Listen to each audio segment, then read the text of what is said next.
গল্পের শুরুটা এখানে হলো, গল্পটা একই। মাহি ভাই আর রাজ প্ল্যান করছে এবং আমি শেষ মুহূর্তে জয়েন করছি। সো এবারে আমাদের যাওয়ার প্ল্যান হচ্ছে সিলেট এবং আশেপাশের কিছু জায়গায়, লাইক ভোলাগঞ্জ, তুরংছড়া, উৎমাছড়া।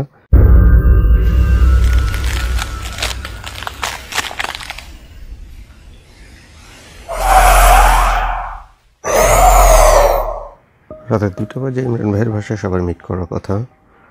সো সেভাবেই বাসা থেকে বেরোইছি। এত রাতে আমার বাসা থেকে ইমরান ভাইয়ের বাসায় যাইতে হার্ডলি 10 থেকে 15 মিনিট সময় লাগবে। সো সব কিছু প্যাক করে রেডি হয়ে বেরিয়েছি 1:50-এর দিকে। এত রাতে ফ্লাইওভার অ্যাভয়েড করলাম, কারণ আর সুতা পাটিও ছিনতাইয়ের ভয় থাকে, সেই জন্য মেইন রোড ধরেই গেলাম। যদিও সবার 2টা বাজেই ইমরান ভাইয়ের বাসায় মিট করার কথা, কিন্তু ইউজুয়ালি যাওয়া হয় আর কি 10-15 মিনিট এদিক সেদিক হয়েই যায়। সো ইমরান ভাইয়ের বাসায় যখন পৌঁছলাম তখন বাজে 2:05 or 10 এরকম হবে। সবাই যে যার মতো রেডি হয়ে নিচ্ছে, এরকম যেসব লাস্ট মোমেন্ট প্রিপারেশন, রেডি হওয়ার যেসব ব্যাপার থাকে আর কি।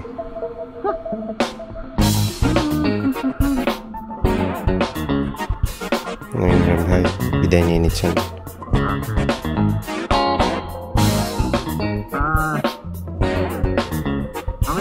আপনি দুবাই যাচ্ছেন?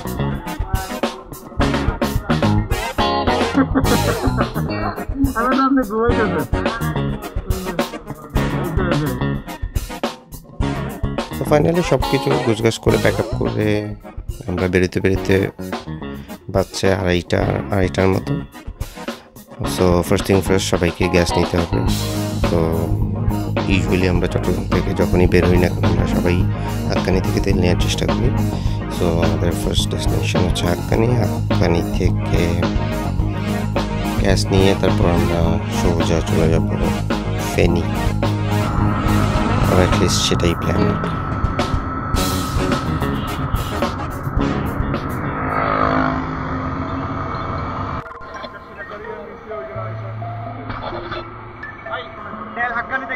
হাক্কানি, ওকে ওকে, হাক্কানি। এই তাহলে কি আমি হাক্কানি যেতে পারবো? তাও পাবেন তো। এখন যাবে গায় 2 দাগ দেখাইতেছে। এটা 1 দাগ দেখাইতেছে। ওকে।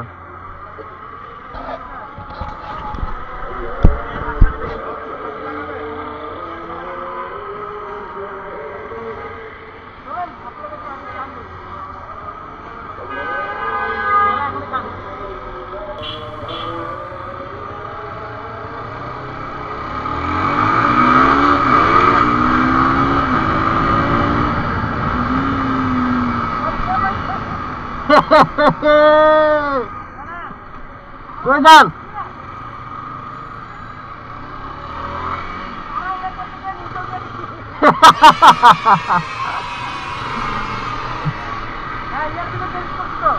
চেঞ্জ করে বলছেন? ওকে ওকে।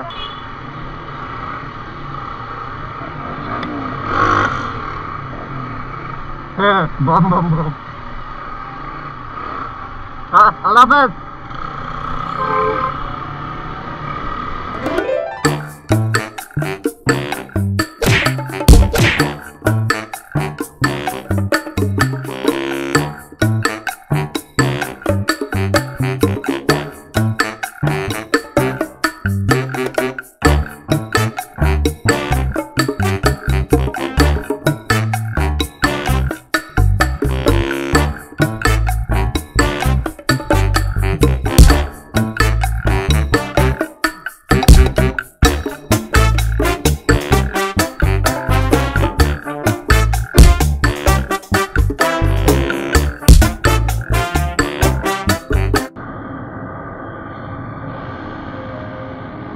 রাতের রাইড ইউজুয়ালি খুবই আরামপ্রদ হয়ে থাকে, কিন্তু এবার রাইডটা খুবই অ্যানোয়িং ছিল, কারণ এই বৃষ্টি এই শুকনা। সব বৃষ্টি আসতেই আমরা রাস্তার ধারে একটা দোকানের নিচে আশ্রয় নিলাম, কিন্তু এভাবে আর কতক্ষণ, তাই ফাইনালি রাস্তার ধারে এই একটা দোকানের নিচে দাঁড়ায় আমরা রেইন গিয়ার করে নিলাম। রেইন গিয়ার করতে গিয়ে জানতে পারলাম যে ইমরান ভাই তার হাইড্রো প্যাক ফেলে আসছেন 10-15 কিলোমিটার পেছনে। প্রথমে আমরা যে দোকানের নিচে দাঁড়াইছিলাম, উল্টা দিক দিয়ে গিয়ে খুঁজে পাবেন। সো আমরা টিমটা 2 ভাগ হয়ে গেলাম। এক ভাগ ইমরান ভাইয়ের সাথে গেল হাইড্রোপ্যাক খোঁজার জন্য। ওখানে মাহি ভাই, ইমরান ভাই, তানভীর ভাই ছিল হাইড্রোপ্যাক খোঁজার টিমে, আর আমি, রাজ আর তৌহিদ বা সামনের দিকে গেছি।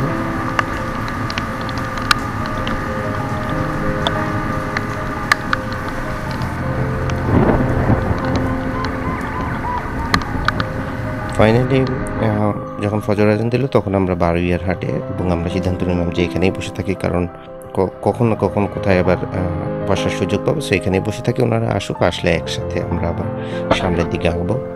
সো এই জায়গাতেই আমরা বারুইয়ার হাটে আমরা প্রায় ঘন্টাখানেক বসেছিলাম।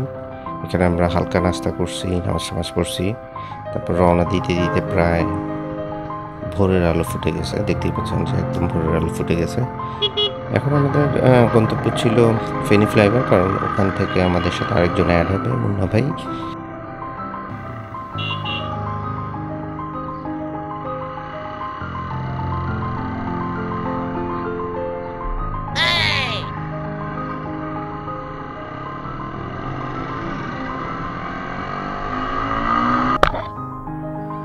এখন ফেনী ফ্লাইওভার, এখানে আমরা মুন্না ভাইয়ের সাথে মিট করলাম। আর ইমরান ভাইয়ের কমিউনিকেটারে কিছু প্রবলেম হচ্ছিল, সো সেটাও সলভ করে নিলাম এই ফাঁকে। সো এখান থেকে আমরা সোজা চলে যাব ব্রাহ্মণবাড়িয়া। ওখানে আমরা মিট করব রুমেল ভাই, তন্ময় ভাই এবং আশিক ভাইয়ের সাথে। প্ল্যান হচ্ছে আমরা চান্দিনা দেবীদের রাস্তা ধরে চলে যাব, কারণ অন্য রাস্তাটা বা কুমিল্লা সিলেট হাইওয়েটা বেশ ভাঙা। সো ওই ভাঙাটা অ্যাভয়েড করার জন্য আসলে এই রুট ধরা। আমরা চান্দিনা দিয়ে ঢুকেছি। রাস্তাটা কম্পারেটিভ টু অন্য রাস্তা বেশ ভালো ছিল, অত ভাঙা ছিল না, কারণ আমি ফেরার সময় রাস্তা দিয়ে আসছি, ওটা খুবই ভাঙা ছিল। যাই হোক, রাস্তাটা ন্যারো, একটু বাঁকা বাঁকা আছে, টুইস্টি আছে, কিন্তু বেসিক যে প্রবলেমটা এই রাস্তাটা সেটা হচ্ছে এটা ঘরবাড়ি, দুই পাশেই ঘরবাড়ি আছে। সো প্রচুর মানুষজন, গৃহপালিত পশু আসলে রাস্তা দুই পাশে এই পাশে ওপাশ করে রাস্তার উপর দিয়ে। আর রাস্তাটা ন্যারো হয় যে সামান্য একটা মাইক্রো চললেও ওভারটেক করার কোনো জায়গা থাকে না। চান্দিনার রাস্তাটা ন্যারো হলেও মাঝে মাঝে এই দুপাশের ভিউ খুবই সুন্দর ছিল। ভিউ যেমন সুন্দর ছিল, তেমনি উল্টো দিক থেকে আসা এই ধরনের কিছু মানুষও ছিল।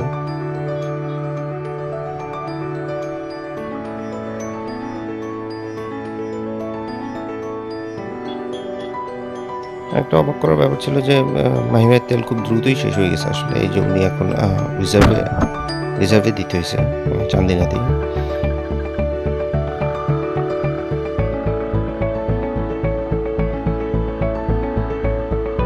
এই জেনারেল রোডগুলোর একটা বড় সমস্যা হচ্ছে যে আপনি কখনোই নিশ্চিত থাকতে পারবেন না যে এই রোডের কন্ডিশন কী বা কী ধরনের ট্রাফিক থাকবে। বাট এটা শুধু থাকতে পারবেন যে এসব রাস্তা দিয়ে প্রচুর সিএনজি চলাফেরা করে, যার কারণে রাস্তাটা একটু ঝুঁকিপূর্ণ হয়ে ওঠে আর কি। কারণ আমরা সবাই জানি যে সিএনজি, অটোরিক্সা এগুলোর আসলে কোনো ঠিক ঠিকানা নেই, কখন কোন দিকে টার্ন নেয় আর কি।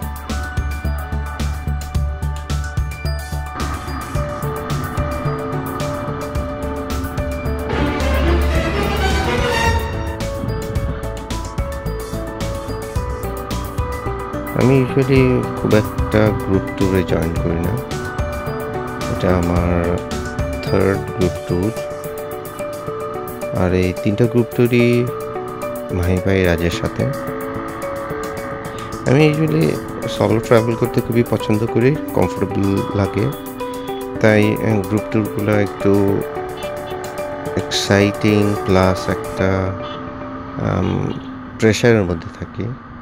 সো সে যাই হোক, গল্পটা গ্রুপ ট্রাভেল বা সলো ট্রাভেল নিয়ে না।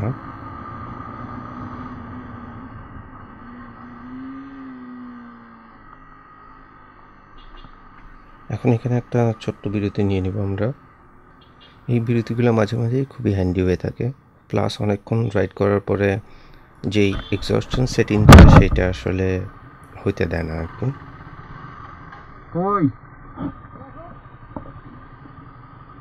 আছে আপনার কানেক্টেড আছে? হ্যাঁ,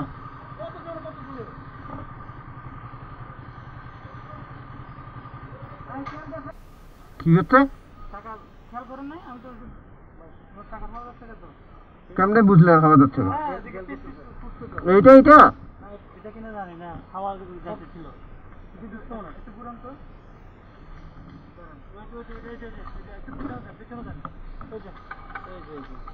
ও বড় একটা কিছু ঢুকছে। এই যে ইয়া বেরিয়েছে, জেল বেরিয়েছে। নিচে নিচে নামান, নিচে নামায় দেন, নিচে নামায় দেন, কাজ করেন। হ্যাঁ হ্যাঁ, বাস বাস বাস বাস বাস, গাড়ি নিচে নামায় রাখেন। ওই কিলো হ্যাঁ না, কিছু তো খেয়াল বোঝা যায় না তো। দেখছি। না, তোমারটা থেকে এটা পায়ে আবার 10 দিয়ে উল্টা দিকে দিতে গেছে, এটা নিচে নিচে এই পিছে চাপা পড়ছে।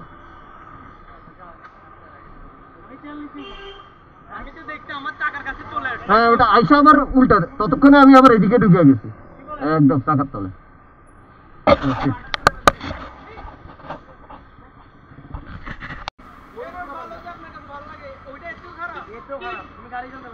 কোনটা এর চেয়ে খারাপ? ওই ভিতরেরটা?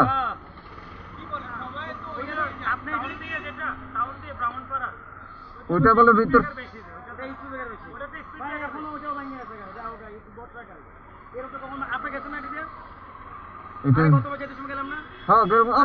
অত তো ভাঙ্গা আছে না।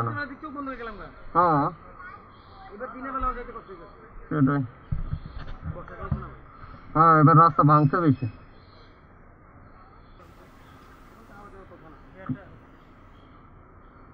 আমারটা হয়ে গেছে। জেল বড় মনে, অনেক বড়।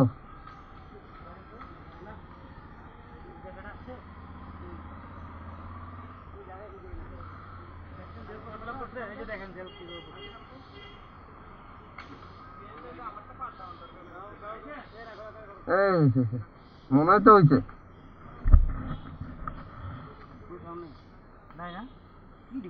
ওরে বিশাল ফুটে হয়েছে। না হাত দিয়ে কি বাতাস বাইরে হয়? তাহলে আর কি গিয়া এটা সারাইতে হইব ভাই। এটা দেখছেন কত বড় হয়েছে? বইবেন যখন এটা আবার ফুলে যাইব। হ্যাঁ, হাওয়া দিলে বোঝা যাইব। ফাইনালি ওনারা টায়ারের প্রবলেমটা এইভাবে জেল দিয়ে সলভ হয় নাই। কিছুক্ষণ পরপরই হাওয়া চলে যাচ্ছিল। ইভেনচুয়ালি একটা পর্যায়ে আসলে যে হাওয়াই থাকতেছে না।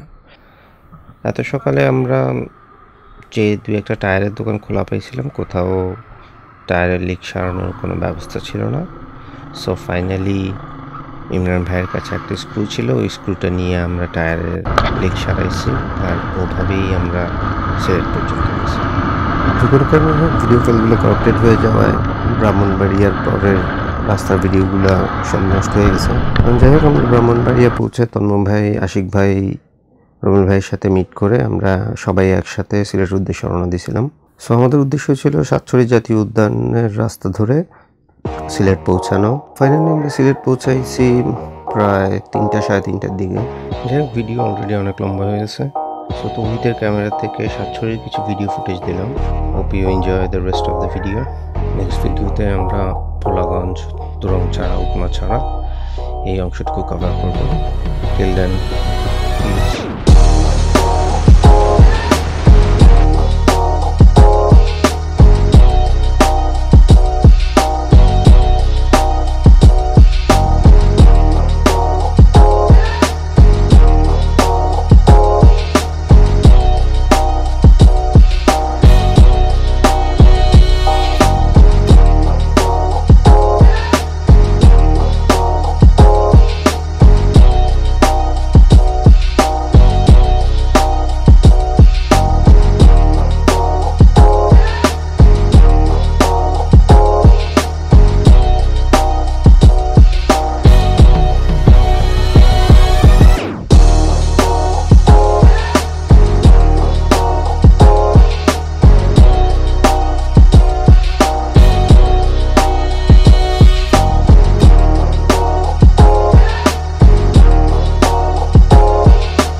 তাহলে রাত্রে দেখাইবো আর কি।